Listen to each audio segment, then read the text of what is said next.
तो ऐसा कोई भी शब्द जिसके साथ में कोई प्रत्यय जुड़ता है और प्रत्यय जुड़ने के बाद में वह अपने मूल शब्द से कोई ना कोई संबंध स्थापित करेगा, तो वहां पर संबंधवाचक तद्धित प्रत्यय। जैसे भारतीय है तो भारतीय किसको कहेंगे? जिनका भारत के साथ में कोई ना कोई संबंध है। इसी प्रकार से आपके सामने शब्द आता है समाज, और समाज शब्द में एक जोड़ेंगे तो क्या बनेगा? सामाजिक। क्या बनेगा? सामाजिक। जिनका समाज के साथ में कोई भी संबंध होगा वही क्या कहलाएगा? सामाजिक कहलाएगा। विज्ञान शब्द है और विज्ञान शब्द में एक जोड़ो, क्या बनेगा? वैज्ञानिक शब्द बनेगा। अब जिनका विज्ञान के साथ में संबंध होता है वही क्या कहलाएगा? वैज्ञानिक कहलाएगा। भूगोल शब्द है, भूगोल शब्द में एक जोड़ो, भौगोलिक। क्या शब्द बनेगा? भौगोलिक। तो भौगोलिक क्या कहलाएगा? जिनका भूगोल के साथ में, जिन वस्तु का भूगोल के साथ में कोई भी संबंध होगा वो क्या कहलाएगा? भौगोलिक कहलाएगा। आपके सामने शब्द आता है मामा, और मामा शब्द में एरा जोड़ो, क्या बनेगा? ममेरा। ममेरा किसको बोलते हैं? मामा के पुत्र को। तो मामा के साथ में इनका क्या हो गया? कोई ना कोई संबंध हो गया। इसी प्रकार से आता है चाचा शब्द में एरा जोड़ो, चचेरा। तो चाचा का लड़का क्या कहलाता है? चचेरा। चाचा के साथ में इसका क्या हुआ? कोई ना कोई संबंध हो गया। इसी प्रकार से आता है बहन, और बहन शब्द में ओई जोड़ो, बहनोई। क्या शब्द बनता है? बहनोई। यानी बहन का पति क्या कहलाएगा? बहनोई। तो बहन के साथ में इसका क्या हो गया? कोई ना कोई संबंध है। इसी प्रकार से ननद शब्द है, ननद शब्द में ओई जोड़ो, नंदोई। तो ननद का पति क्या कहलाता है? नंदोई कहलाता है। क्या कहलाता है? नंदोई। तो ननद के साथ में क्या हो गया? इसका पति पत्नी का कोई संबंध हो गया। तो ऐसा कोई भी शब्द जिसमें कोई प्रत्यय जुड़ता है और प्रत्यय जुड़ने के बाद में वह अपने मूल शब्द से कोई संबंध स्थापित करता है, तो वहां पर प्रत्यय कौन सा मानेंगे? संबंधवाचक तद्धित प्रत्यय मान लेंगे। फिर देखो अपत्यवाचक। अपत्य शब्द का शाब्दिक अर्थ होता है संतान। अपत्य शब्द का शाब्दिक अर्थ क्या होता है? संतान। यानी जब कोई शब्द में कोई प्रत्यय जुड़ता है तो वह उससे उत्पन्न होने का बोध करवाता है। क्या होने का? उत्पन्न होने का यदि बोध करवाता है तो वहां पर माना जाता है अपत्यवाचक तद्धित प्रत्यय। जैसे आपके सामने शब्द आता है मनु, और मनु में ए जोड़ो, क्या बनेगा? मानव बनता है। क्या बनता है? मानव। मनु का मतलब है मनु से उत्पन्न होने के कारण हम सब क्या कहलाते हैं? मानव कहलाते हैं। धनु शब्द में ए जोड़ो, दानव। दानव का मतलब क्या होता है? राक्षस। यानी धनु से उत्पन्न होने के कारण ये सब क्या कहलाते हैं? दानव कहलाते हैं। रघु में ए जोड़ो, राघव। क्या कहलाता है? राघव। भगवान राम को राघव कहा जाता है। क्यों कहा जाता है? क्योंकि राघव इनके दादा का नाम था, इनसे उत्पन्न, रघु कुल में उत्पन्न होने के कारण भगवान राम को क्या कहा जाता है? राघव कहा जाता है। आपके सामने आता है पंक, और आगे जोड़ दे जय। क्या बनेगा? पंकज। क्या बन जाएगा? पंकज। पंकज का मतलब क्या है? कमल है। पंक का मतलब क्या है? कीचड़। और कीचड़ में उत्पन्न होने के कारण कमल को क्या कहा जाता है? पंकज कहा जाता है। मनय शब्द है, और मनय में जय जोड़ो, मनोज।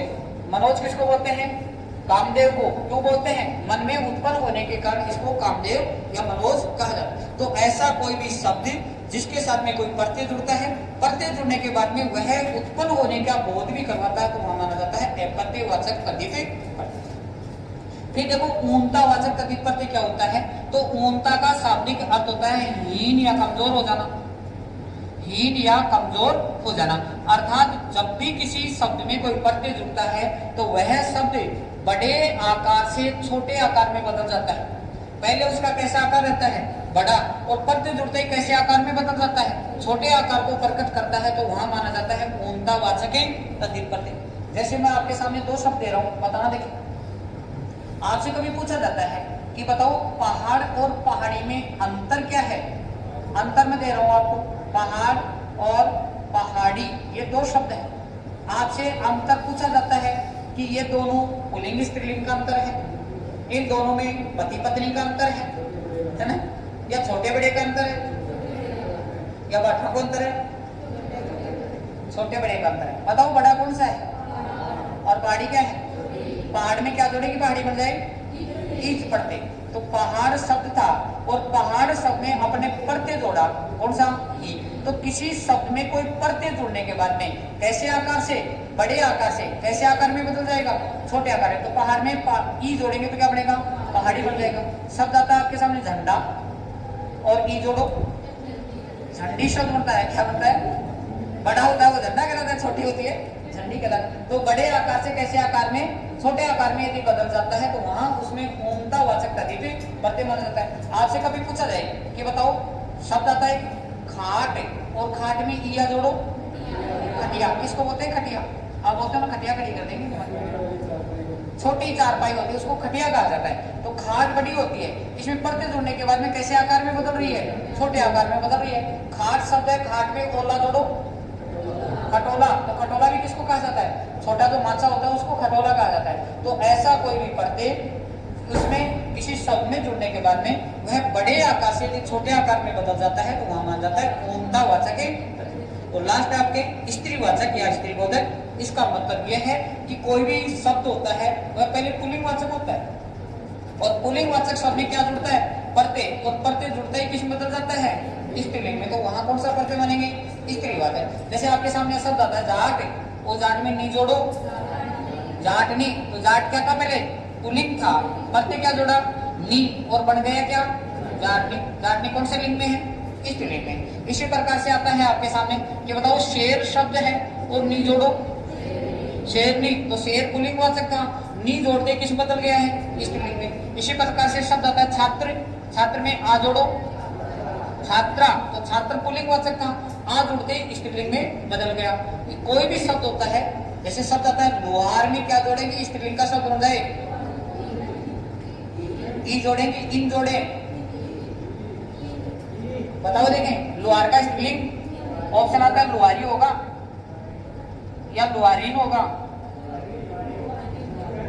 हैं? लोहार का लोहारी नहीं होगा, क्या होगा? लोहारीन। तो लोहार शब्द था, मूल शब्द क्या था?